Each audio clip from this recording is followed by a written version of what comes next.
एक समय की बात है। ढोलकपुर नाम के गांव में राधा नाम की औरत रहा करती थी। राधा हर रोज बाजार में जाकर टमाटर बेचा करती थी। राधा बहुत ही बातूली स्वभाव की थी। जब भी वो टमाटर बेचती थी तो लोगों से बहुत बातें करती थी। इसीलिए उस गांव के लोगों ने उसका नाम बातूली मैना रख दिया था। कुछ दिनों बाद उस गांव में बाहर से दो आदमी रहने के लिए आ जाते हैं, जिनका नाम था रामू और श्यामू। एक दिन रामू और श्यामू दोनों बाजार में जाते हैं और राधा से, अरे ओ टमाटर वाली, टमाटर कैसे दिए? बाबूजी, टमाटर बस 20 रुपए किलो है। ताजे है, सस्ते है, जैसे कि आप देख रहे हैं। मैं झूठ नहीं बोलती, मेरे खेत के टमाटर पूरे गांव वालों को बहुत पसंद आते हैं। आपको हो तो तोल दूं 2-4 किलो, आपकी बीवी खुश हो जाएगी साहब। अरे बस बस बस बस बस, कितना बोलती हो तुम? इतना ज्यादा कोई बोलता है भला? मुझे 2 किलो टमाटर तोल दो। वैसे उस दिन राधा की कुछ ज्यादा ही अच्छी कमाई हुई थी। उसे कुल मिलाकर 400 रुपए का मुनाफा हुआ था। इसीलिए राधा बड़ी खुश थी। आज तो मुझे 400 रुपए मिले हैं। मैं ऐसे ही पैसे कमाती रही तो वो दिन दूर नहीं जब मैं भी महंगी महंगी साड़ियाँ पहनूंगी। उस दिन राधा सारे टमाटर बेचकर खुशी खुशी अपने घर जाती है और फिर दूसरे दिन हमेशा की तरह बाजार में टमाटर बेचने आती है। टमाटर ले लो टमाटर, अच्छे रसीले टमाटर, ताज़े सस्ते टमाटर, ले लो टमाटर, ताज़े ताज़े टमाटर ले लो। तभी रामू और श्यामू वहाँ आते हैं। ए टमाटर वाली, आज टमाटर किस भाव में दे रही हो? कल जो मैंने तुमसे टमाटर लिए थे वो बहुत अच्छे निकले थे। हमारा एक छोटा सा ढाबा है, वहाँ हमें हर रोज कम से कम 10 किलो टमाटर चाहिए। क्या तुम हमें हर रोज सप्लाई कर सकती हो? अरे वाह, हाँ साहब, बिल्कुल कर सकती हूँ।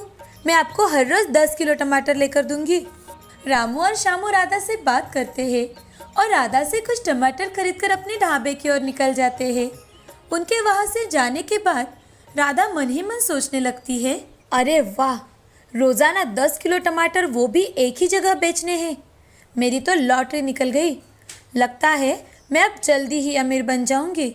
दूसरे दिन राधा हर रोज रामू और श्यामू के ढाबे पर जाकर उन्हें टमाटर बेचकर आया करती थी। अब हर रोज ऐसे ही चल रहा था। राधा ढाबे पर जाकर टमाटर बेचाती और फिर पूरे दिन बाजार में टमाटर बेचा करती थी। इस तरह से अब राधा की बहुत अच्छी खासी इनकम होने लगी थी। एक दिन राधा जब अपने खेत में से टमाटर तोड़ रही थी तो उसने देखा कि टमाटर के ऊपर कीड़े हैं। ये देख राधा, अरे टमाटरों को तो कीड़े लग गए हैं। अगर ऐसा ही रहा तो सारे टमाटर खराब हो जाएंगे। मुझे जल्द ही कुछ न कुछ करना होगा। दूसरे ही दिन राधा कुछ जहरीले केमिकल खरीद कर लाती है और टमाटरों पर छिड़क देती है और रामू और श्यामू के ढाबे पर जाकर टमाटर देकर आती है। अब ऐसे ही कुछ दिनों तक चलता रहा। रामू और श्यामू को अब टमाटर पहले जैसे नहीं लग रहे थे।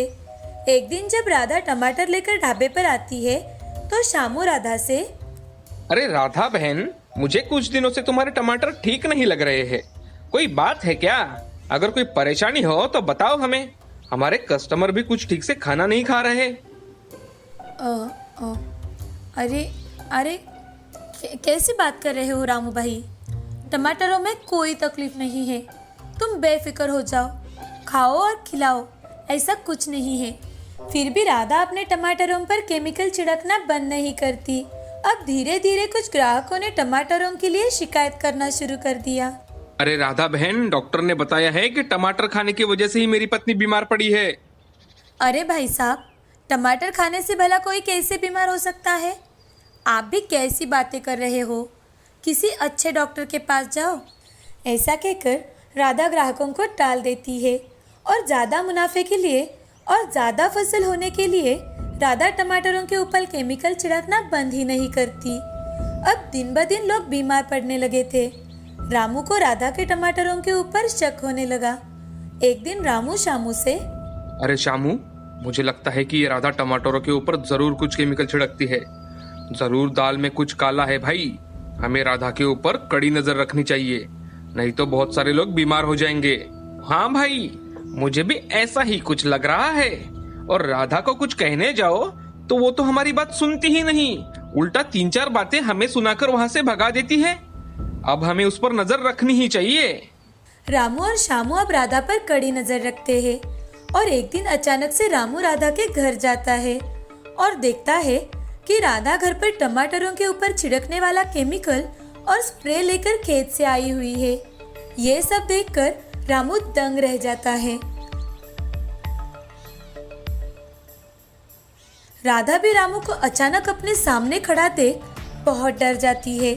तभी रामू राधा से, अरे ये जहरीले केमिकल्स युक्त कीटनाशक स्प्रे, राधा तुमने ये अच्छा नहीं किया। अगर तुम हमें पहले बता देती कि तुमने टमाटरों के ऊपर ये डालना शुरू कर दिया है तो मैंने तुम्हें पहले ही मना कर दिया होता और कोई अच्छा रास्ता बताया होता, लेकिन तुम तो चंद मुनाफे के लिए लोगों के स्वास्थ्य के साथ खिलवाड़ कर रही हो। रामू भाई मुझे माफ कर दीजिए, मैंने तो बस टमाटरों के ऊपर आए हुए कीड़े मरने के लिए इसका उपयोग किया था। मुझे माफ कर दो भाई साहब, मैं अब आगे से ऐसे कभी भी नहीं करूंगी। कृपया मुझे माफ कर दीजिए। नहीं राधा बहन, हम लोगों ने जब तुम्हें पूछा तब तुम उल्टा हमें ही 2-3 बातें सुना देती थी। आपकी ये गलती माफी लायक नहीं है। मैं अब ये बात सारे गांव वालों को बताऊंगा। और हाँ, आज से तुम्हें हमारे ढाबे पर टमाटर लाने की कोई जरूरत नहीं, समझी? रामू अब पूरे गांव वालों को राधा के किए हुए काम के बारे में बताता है। उस दिन से उस गांव में कोई भी आदमी राधा से टमाटर नहीं खरीदता और उसका सारा धंधा बंद हो जाता है। राधा को अपनी की हुई गलती का एहसास होता है, पर अब बहुत देर हो चुकी थी क्योंकि राधा ने पूरे गांव वालों का भरोसा खो दिया था। दोस्तों, हमें हमेशा किसी भी चीज का लालच नहीं करना चाहिए। लालच हमें हमेशा ले डूबता है और इतने सालों में जो हम किसी का भरोसा जीतते हैं वो भी खत्म हो जाता है। सालों लगते हैं अपनी पहचान बनाने में, लेकिन थोड़े से लालच में आकर की हुई एक गलती हमें बर्बाद कर देती है, जैसे इस कहानी में राधा के साथ हुआ। मुंबई शहर में मंजुला अपने पति मनीष और दोनों बेटे सोहम और रोहन के साथ रहती थी। एक बार अचानक मंजुला का एक्सीडेंट हो जाता है और उसके पैर को चोट लग जाती है और चोट इतनी गहरी थी कि डॉक्टर ने तुरंत ही मंजुला के पैर का ऑपरेशन करने के लिए कहा था। मनीष के माता पिता कुछ साल पहले ही गुजर चुके थे, तो ओम और सीमा के अलावा मनीष का कोई नहीं था। इस कारण मंजुला के पति मनीष ने उसकी देखभाल करने के लिए गांव से अपनी बड़ी भाभी सीमा को बुलाने का निर्णय लिया। हेलो। मनीष का भाई ओम वो फोन उठाता है। हेलो भैया, मैं मनीष बोल रहा हूँ। मंजुला का एक्सीडेंट हुआ है और मंजुला के पैर को बहुत चोट आई है, इसलिए डॉक्टर ने उसका ऑपरेशन करने के लिए कहा है। और आप तो जानते हो भैया मेरा काम कितना होता है, तो मैं चाहता हूँ अगर भाभी कुछ दिन मंजुला के पास आए तो मुझे टेंशन नहीं रहेगा। मनीष, अब मंजुला की तबीयत कैसी है? बहुत खराब है भैया। मंजुला के ऑपरेशन की खबर सुनते ही मनीष की भाभी सीमा अकेले ही अपनी देवरानी की देखभाल करने के लिए शहर में आ जाती है। 2-3 दिन बाद ही मंजुला के पैर का ऑपरेशन हो गया। सीमा ने मंजुला का बड़े अच्छे से ख्याल रखा, साथ ही दिल से बच्चों की देखभाल की। सीमा मंजुला के पास जितने दिन रही उतने दिन घर भी बड़ा साफ सुथरा रखा ताकि मंजुला या मनीष को कोई परेशानी ना हो। बच्चों के खाने से लेकर नहाने सुलाने तक सारे काम सीमा करती, जिससे मंजुला को आराम भी खूब मिला। मंजुला अपने माँ के फोन पर बातें करती तो अपनी माँ को सीमा के बारे में सारी बातें बताती। मंजुला, तेरी गवार जेठानी को और काम ही क्या है? अरे वो तो बस अपने देवर के सामने अच्छे बनने का दिखावा कर रही है, इसीलिए तो तुम्हारी बड़ी सेवा कर रही है। माँ, तुम तो जानती हो मैं तो अपने जेठानी को बिल्कुल पसंद नहीं करती, लेकिन मजबूर में उनको यहाँ बुलाना पड़ा। लेकिन माँ, सच में अगर वो ना होती तो पता नहीं मेरा क्या होता। माँ, आपको पता है आजकल मनीष घर आते ही भाभी की इतनी तारीफ करते हैं कि पूछो ही मत। देखा, कह रही थी ना मैं। अब तो समझ जा बेटी, तेरी जेठानी की नज़र सिर्फ और सिर्फ मनीष के पैसों पर है, पैसों पर।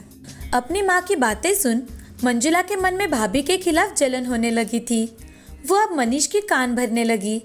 मनीष बार बार मंजुला को समझाता, मंजुला, तुम जैसा सोचती हो वैसा भाभी कुछ भी नहीं करती। वो तो अपने सारे काम मन लगा कर करती है। और हाँ, भैया भाभी को कोई लालच नहीं है। वो ये सब मेरे पैसे के लिए नहीं कर रहे। आज मैं जो कुछ हूँ उन्हीं की बदौलत हूँ। माँ पिताजी के जाने के बाद भाभी ने मुझे अपने बेटे की तरह पाला है। घर के हालत इतने अच्छे नहीं थे, लेकिन फिर भी भाभी के जिद के कारण मुझे भैया भाभी ने शहर में इंजीनियरिंग की पढ़ाई करने के लिए भेज दिया था। मनीष के पढ़ाई के लिए सीमा को अपने गहने भी बेचने पड़े थे। जब सीमा छोटी थी तभी उनके माता पिता का देहांत हो चुका था, तो उनके मामा जी ने ही उनकी परवरिश की थी, उन्हें पाला पोसा, उनकी शादी करवाई। शादी में जो गहने उन्हें मिले थे उन्हें बेचकर उन्होंने मेरी पढ़ाई पूरी करवाई। इतना सब कुछ कहने के बाद भी मंजुला के दिल में अपनी जेठानी के लिए कोई प्यार या आदर भाव उत्पन्न नहीं हुआ था। 2 महीने बीत चुके थे। मंजुला अब उठकर सब कुछ करने लगी थी, तो उसका सीमा के साथ बुरा बर्ताव शुरू हो चुका था। लेकिन सीमा मनीष को कुछ नहीं बताती। अब सीमा अपने गांव वापस जाने की तैयारी करती है। मनीष, मुझे यहाँ आए बहुत दिन बीत चुके हैं। अब मैं घर वापस जाना चाहती हूँ। वहाँ पर बच्चे भी मेरी राह देख रहे हैं, तो मेरा टिकट करवा देना। भाभी, आप कुछ दिन और रुकती तो बहुत अच्छा लगता। नहीं मनीष, अब नहीं। हम सब फिर वापस मिलने आएंगे। सीमा अपने गांव वापस लौट जाती है। मंजुला को हमेशा से ही मनीष इंजीनियर होने और खुद भी पैसे वाले घर से होने का बड़ा घमंड था। अब मंजुला ने ठीक 8 महीने बाद अपने बेटे के जन्मदिन को खूब धूमधाम से मनाने का प्रोग्राम बना लिया था। अपने सारे दोस्तों, रिश्तेदारों को मंजुला ने निमंत्रण भेजा, लेकिन अपने जेठानी को जानबूझकर निमंत्रण नहीं भेजा। लेकिन फिर भी जन्मदिन के ठीक 1 दिन पहले ही जेठानी सहपरिवार मंजुला के घर आ पहुंची। इन लोगों को जन्मदिन पर किसने बुलाया? मैंने तो इनको निमंत्रण ही नहीं दिया था, तो ये यहाँ कैसे आ गए? मंजुला को बहुत गुस्सा आ जाता है। मैंने बुलाया है, मैंने टिकट निकालकर उन्हें यहाँ बुलाया है। बहुत आग्रह करने के बाद भैया भाभी आने के लिए तैयार हुए हैं। अगले दिन शाम के समय सारे मेहमान आने लगे और मंजुला के बेटे के लिए तोहफों का ढेर लग चुका था। सीमा ने अपने लाए हुए उपहार मंजुला के कमरे में रख दिए और बाहर चली गई। बाहर जाकर मेहमानों की खातिरदारी करने लगी। मनीष अपने सारे दोस्तों को अपने भैया भाभी से मिलवाता है। मैं जो कुछ भी हूँ वो इसी के बदौलत हूँ, ये भी बताने में नहीं चूकता। तभी मंजुला अपना मेकअप ठीक करने के लिए अपने कमरे में चली जाती है। उसके पीछे उसकी माँ और भाभी भी जाती है। देखो तो तेरी गवार जेठानी क्या लेकर आई है मेरे लाडले नाती के लिए।